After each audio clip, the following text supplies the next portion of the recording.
മനുഷ്യരുടെ പിന്തുണ ഉണ്ടാവുമല്ലോ. എൻ്റെ വലിപ്പം കൊണ്ടല്ലല്ലോ നിങ്ങൾ ഈ നിൽക്കുന്നതാണോ? നമ്മളെ കുറെ ചവിട്ടിക്കുട്ടി ആളുകളല്ല നിങ്ങൾ. നാളെ ചവിട്ടിക്കൂട്ടാൻ കിട്ടിയെങ്കിൽ ചവിട്ടും ചെയ്യും, അതിൽ യാതൊരു സംശയമില്ല. ഞാൻ ഉയർത്തുന്ന വിഷയം ഈ സമൂഹത്തിലൊരു സീരിയസ് വിഷയമായതുകൊണ്ടല്ലേ നിങ്ങൾ നിൽക്കുന്നത്. അല്ല എൻ്റെ വലിപ്പം കൊണ്ടാണോ? ഞാൻ അങ്ങനെയാണ് വിചാരിച്ചാലോ? ഞാൻ അങ്ങനെ ആനപ്പുറത്താണ്.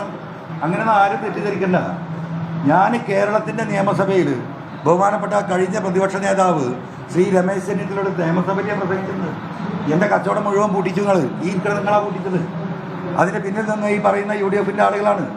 കോടതിയിൽ മുഴുവൻ എൻ്റെ സ്വത്ത് മുതലുകൾക്ക് മുഴുവൻ നിങ്ങൾ കേസ് കൊടുത്തു. ഇന്ന് ഞാൻ കേസിൽ നടത്തി ഓരോന്നും ഊരി വരികയാണ്. അന്ന് അവരെന്താ വിചാരിച്ചത്? എന്നെ അങ്ങോട്ട് പ്രതിരോധത്തിലാക്കിയാൽ ഞാൻ ഈ ഏർപ്പാട് നിർത്തി ഓലെ കൂടെ തിരിച്ചിരുന്നു. അന്ന് കേരളത്തിലെ നിയമസഭയിൽ ഞാൻ പ്രസംഗിച്ചിട്ടുണ്ട്. തോമസിറ്റി ഡേറ്റ് വേണമെങ്കിൽ തരാം, പരിശോധിച്ച് നോക്ക്. അന്ന് ബഹുമാനപ്പെട്ട രമേശ് ചെന്നിത്തലയോട് കേരളത്തിലെ നിയമസഭയിൽ ഞാൻ പറഞ്ഞു, ഈ ഒരു തോർത്തുമുണ്ടെങ്കിൽ ഈ ഫ്ലോറിൽ കിടന്ന് ഞാൻ ഉറങ്ങും. ഒരു കുമ്പിൾ കഞ്ഞി, ഒരു ഉണക്കമീനുണ്ടെങ്കിൽ ഞാൻ ഈ നാട്ടിൽ ജീവിക്കും. എന്നെ സാമ്പത്തികമായി തകർത്തുകൊണ്ട് പൊന്നാരം പ്രതിപക്ഷ നേതാവേ, നിങ്ങൾക്ക് എന്നെ ഒരു ചുക്കും ചെയ്യാൻ കഴിയില്ല എന്ന് പറഞ്ഞാൽ അതെന്നെ എപ്പോഴും പറയേണ്ടത്. ഒരു ചുക്കും ആർക്കും ചെയ്യാൻ കഴിയില്ല. പരമാവധി നിങ്ങൾ കൊല്ലും, അല്ലെങ്കിൽ നിങ്ങൾ ജയിലിലടക്കും. അതിനപ്പുറം ഒരു ചുക്കും ചെയ്യില്ല. ഞാനതിന് തയ്യാറാണ്. എനിക്ക് ആ ഒരു പേടിയില്ല. ആ വാപ്പാക്ക് ഞാൻ ജനിച്ചിട്ടില്ല. ഇതെൻ്റെ വീട്ടിലെ കാര്യത്തിന് ഇറങ്ങിയല്ല. എൻ്റെ വീട്ടിലെ കാര്യത്തിന് ഇറങ്ങിയാണെങ്കിൽ എൻ്റെ കാല് പിടിച്ച ആ IPS 25 കൊല്ലം എൻ്റെ അടിമയാകാന്ന് പറഞ്ഞാൽ ഓനെ കുട്ടി 4 IPS കുട്ടി എനിക്ക് നടന്നാൽ മതിയായിരുന്നു. സുഖമായിട്ട് എനിക്ക് രാഷ്ട്രീയം നടത്തായിരുന്നു. ഇതെല്ലാം തിരിച്ച് ഈ ഒരു ഇത്രയും വലിയ റിസ്ക് ഞാൻ എടുക്കുന്നത് ഈ നാട്ടിലെ അടുത്ത തലമുറക്കെങ്കിലും ഇവിടെ ജീവിക്കണം, മനസ്സമാധാനമായി കിടന്നുറങ്ങണം. മനുഷ്യൻ്റെ അവസാന അത്താണ് ആ പോലീസ് സ്റ്റേഷൻ. ആ പോലീസ് സ്റ്റേഷനിലേക്ക് എന്നെ പീഡിപ്പിച്ചു എന്ന് പറഞ്ഞൊരു സഹോദരി ഓടി ചെല്ലുമ്പം നീ അങ്ങോട്ട് പുറകിലേക്ക് വാ എന്ന് പറഞ്ഞ് വീണ്ടും പീഡിപ്പിക്കുന്ന അവസ്ഥ ഈ നാട്ടിലുണ്ടായി തുടങ്ങിയിട്ടുണ്ട്. ഇവിടെ ആ ക്രിമിനലിസം ഇവിടെ വരുന്നുണ്ട്. അതിനെ എതിർക്കാൻ ഇറങ്ങിയത് ഒരാളും ചുക്കും ചെയ്യില്ല. അങ്ങനെ വിചാരിക്കും വേണ്ട നിങ്ങൾ.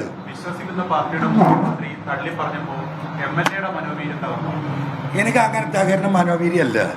എൻ്റെ മനോവീര്യം മഞ്ഞുകട്ടുകൊണ്ട് ഉണ്ടാക്കിയെന്ന് നിങ്ങൾ വിചാരിക്കണ്ട. മനസ്സിലായോ? ഞാൻ തീയിൽ ജനിച്ച അതിവിടെ ഈ വെയിലത്ത് പാടും നിങ്ങൾ ആരും വിചാരിക്കണ്ട.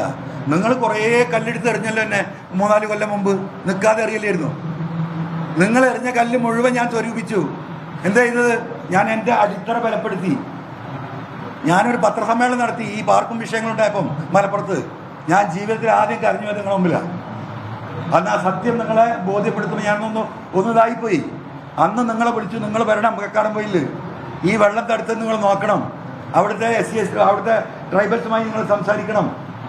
നിങ്ങൾ സത്യം മനസ്സിലാക്കണം. അവർ സത്യം നിങ്ങളോട് പറയുന്ന പറഞ്ഞപ്പോൾ അന്ന് വയസ്സില്ല. നമ്മളോട് ലോകിലൊക്കെ പറഞ്ഞു, പൊന്നാരം MLA ഞങ്ങളവിടെ വന്നിട്ട് എന്താ കാര്യം? സത്യം ബോധ്യപ്പെട്ടാൽ പിന്നെ അത് പറയണ്ടേ? ഞാൻ പറഞ്ഞു ഈ പത്രസമ്മേളനം കഴിഞ്ഞ് നമുക്കൊരു ബസ് എടുത്ത് പോകാമെന്ന്. ഉണ്ടായില്ല. അന്ന് PVN എന്ത് ചെയ്തു പറയും, പക്ഷേ അതുവരെ ഇങ്ങനെ വിഷമമായിരുന്നു. ഈ വാർത്ത ഇങ്ങനെ വരുമോ, അവിടെ മാന്തി ഇവിടെ മാന്തി, അവിടെ തിരക്കി ഇവിടെ തിരക്കി പറയുമ്പോൾ ഒരു ഇടങ്ങറല്ലേ. പണ്ടാറടക്കി ആദ്യമായിട്ടൊരു MLA ആയതാ. മനുഷ്യൻ്റെ മുമ്പിൽ വഷളാകുമല്ലോ.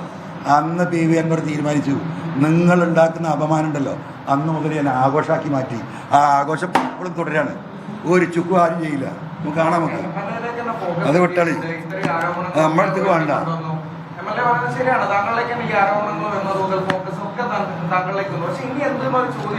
ഇനി എന്തിനാ നിങ്ങൾ ബേജാറാവണെന്ന്?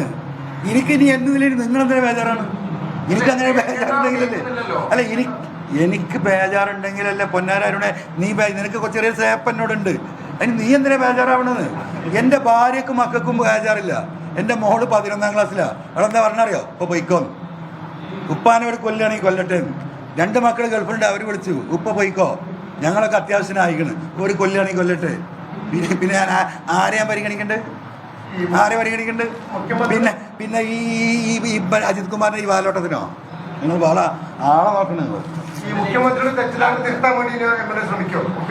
ഞാൻ ഒരാളെ തെറ്റിദ്ധാരണ തിരുത്താനില്ല. തിരുത്തണമെങ്കിൽ ആ തെറ്റിദ്ധരിപ്പിച്ചോല് തിരുത്തി കൊടുത്തോട്ടെ. ഞാൻ എപ്പോ ആണെങ്കിൽ മുഖ്യമന്ത്രി കാണും. എനിക്കെന്താ മുഖ്യമന്ത്രി കാണുന്നത്? അതെന്റെ നേതാവല്ലേ. അല്ല, പൊന്നാര മനുഷ്യൻ ആലാതെ നമുക്ക് കാണാണ്. അത് കഴിഞ്ഞിട്ട് അപ്പാലേക്ക് നിങ്ങൾ ഭയങ്കരമായിട്ട് ഈ ഫ്യൂച്ചറിനെ കുറിച്ച് ആലോചിക്കുന്ന ആൾക്കാരാണ്. ഞാൻ ഫ്യൂച്ചറിനെ കുറിച്ച് ആലോചിക്കാറില്ല. എക്സിസ്റ്റിംഗ് സംഗതിയെ കുറിച്ച് ആലോചിച്ച പോലെ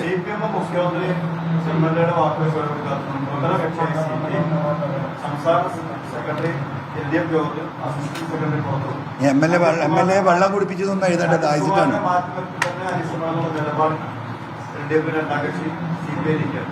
CBI പോലും തിരിച്ചറിഞ്ഞ കാര്യമാണ് തിരിച്ചറിയാം. എന്താ ചെയ്യാൻ, ചില കാര്യം തിരിച്ചറിയാൻ ചില സമയമെടുക്കും ചിലപ്പോൾ. അങ്ങനെയാണല്ലോ. ഈ സ്വർണ്ണക്കടത്ത് മാഫിയ ഇതിലൊക്കെ പ്രതി ചേർക്കപ്പെട്ട ആൾക്കാരുടെ വിരോധമാണ് പോലീസിനെതിരായത്. അതിന് ഭീകരത നൽകുന്നു എന്നുള്ളതാണ് ഇന്നിപ്പോൾ പറയാതെ പറയുന്നത്. അല്ല, അത് ഞാൻ ക്ലാരിഫൈ ചെയ്തല്ലോ. അങ്ങനെയൊക്കെ പറയാതെ പറയും. ചിലപ്പോൾ ഞാൻ ഇനി സ്വർണ്ണ കേസിലോ കള്ളക്കേസിലോ കൊലപ്പണത്തിലോ ഒക്കെ എന്നെ ബുക്ക് ചെയ്യപ്പെട്ടേക്കാം.